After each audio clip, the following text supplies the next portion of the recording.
La jeune fille perdue et la Baba Yaga. Il était une fois une famille recomposée qui habitait aux abords d'une profonde et dangereuse forêt. La belle-mère, que l'on appelait la vieille, avait une fille de son ancien mariage et elle choyait cet enfant plus que tout. Le père, que l'on appelait le vieux, avait aussi sa propre fille, et cette dernière était détestée et maltraitée par la nouvelle maîtresse de maison. La fille du vieux était pourtant douce, et elle supportait tous les fardeaux.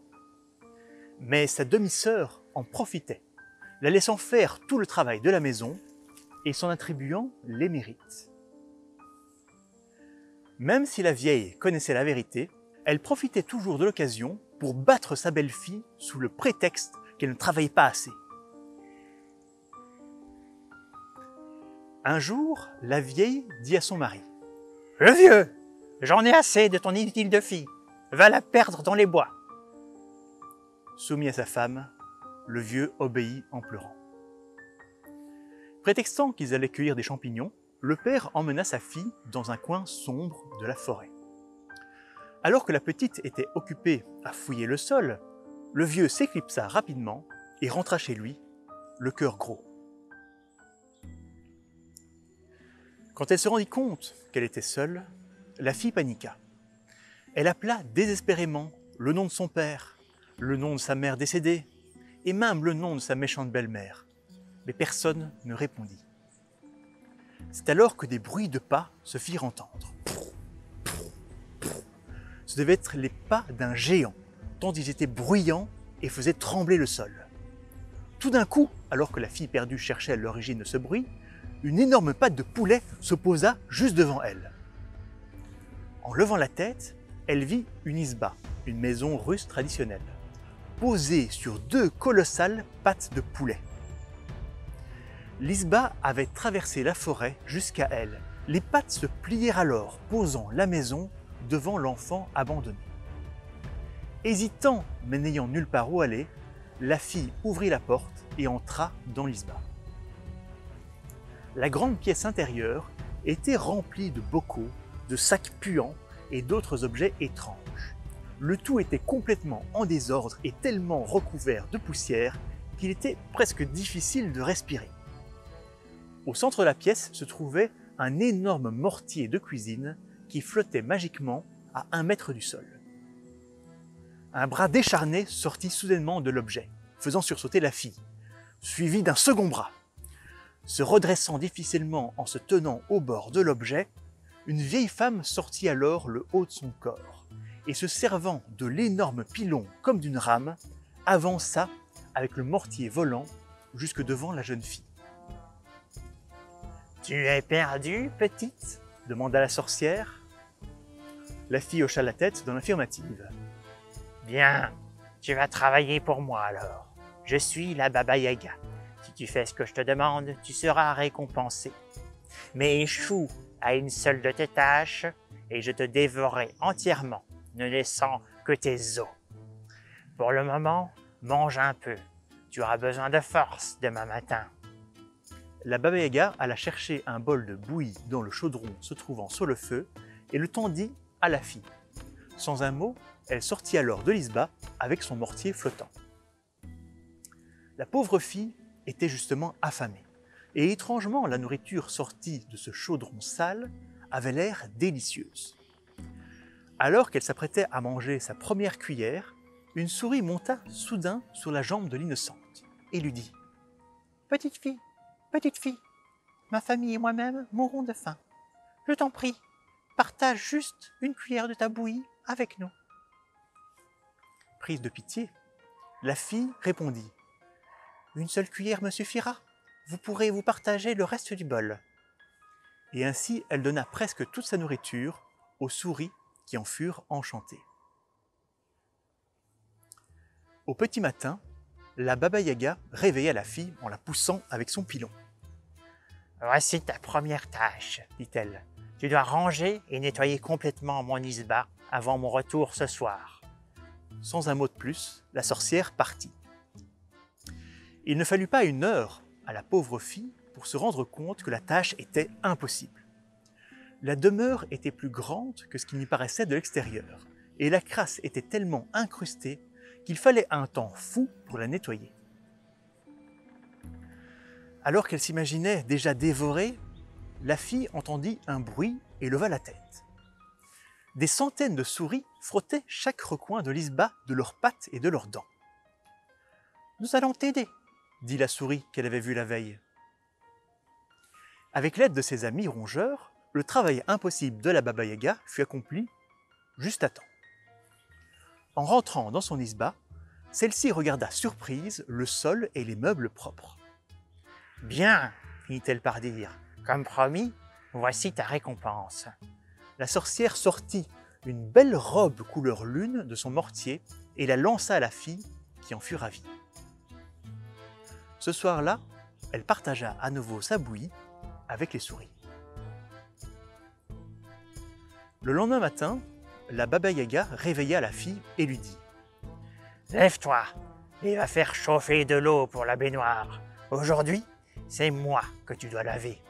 Je tiens à être parfaitement propre à mon réveil, sinon je te dévorerai. » La sorcière sortit alors de son mortier, se déshabilla, se coucha nue dans la baignoire et s'endormit immédiatement. Changeant de vêtements pour ne pas salir sa belle robe, la fille fit chauffer de l'eau, prit un savon, une brosse et se mit au travail. Mais quel que soit l'effort fourni, ça semblait inutile. La sorcière était encore plus sale que sa maison. Sa peau ridée et décharnée restait aussi crasseuse, peu importe la force avec laquelle la fille la frottait. Son amie la souris monta alors sur son épaule et lui dit « Nous allons t'aider. » Des milliers de souris apparurent et dévorèrent les horribles peaux mortes de la Baba-Yaga. La tâche fut dégoûtante, même pour des souris affamées. Mais les rongeurs insistèrent, et quand la sorcière se réveilla, elle était propre pour la première fois depuis des siècles. Agréablement étonnée, elle se rhabilla, remonta dans son mortier et en sortit une poignée de bijoux d'or et d'argent. « Comme promis, voici ta récompense. »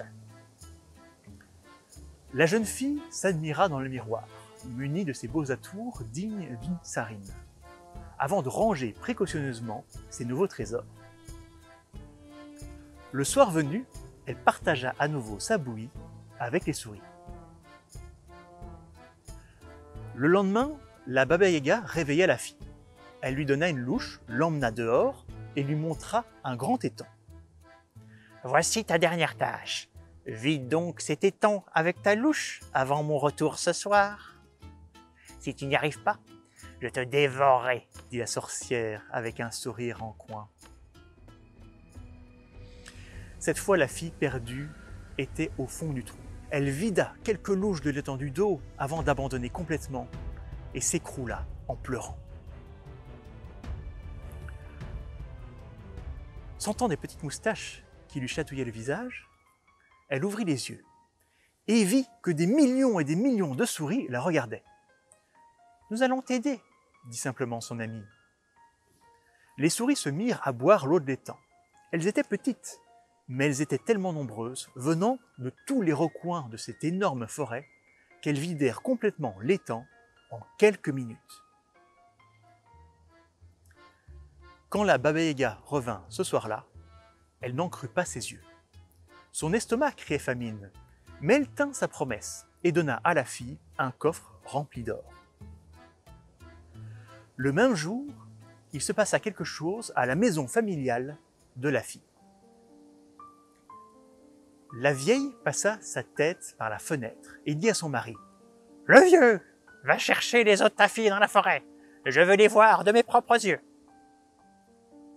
Soumis à sa femme, le vieux obéit en pleurant.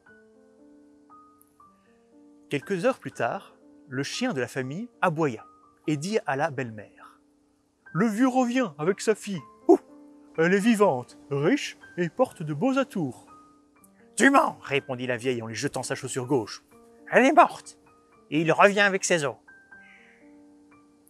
Quand elle vit sa belle-fille rentrer richement vêtue, la vieille se mit en colère. Mais son appât du gain prit rapidement le dessus et elle cria à son mari « Le vieux, Va perdre ma fille dans la forêt au même endroit. » Soumis à sa femme, le vieux obéit. La fille de la vieille se perdit au même endroit, trouva la même maison munie de pattes de poulet et rencontra la Baba-Yaga qui lui proposa le même marché. Mais le premier soir, quand une souris monta sur sa jambe pour lui demander de partager sa bouillie, la fille de la vieille cria « Quelle horrible bête !» et elle la repoussa, essayant même de l'écraser du pied. Le lendemain matin, la sorcière lui demanda une tâche impossible qu'elle ne put accomplir sans aide, et elle fut dévorée le soir même. Au bout de quelques jours, du côté de la maison de la famille, la vieille passa sa tête par la fenêtre et dit à son mari « Le vieux, va chercher ma fille dans les bois. Elle doit être riche et bien vêtue. » Soumis à sa femme, le vieux obéit.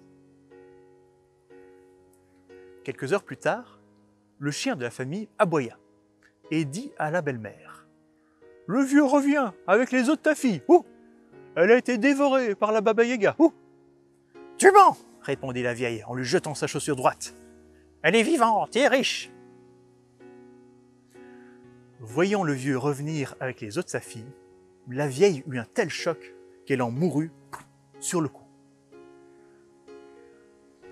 C'est ainsi que la brave fille qui avait survécu à la Baba-Yaga vécut riche et heureuse avec son père pour le reste de sa vie.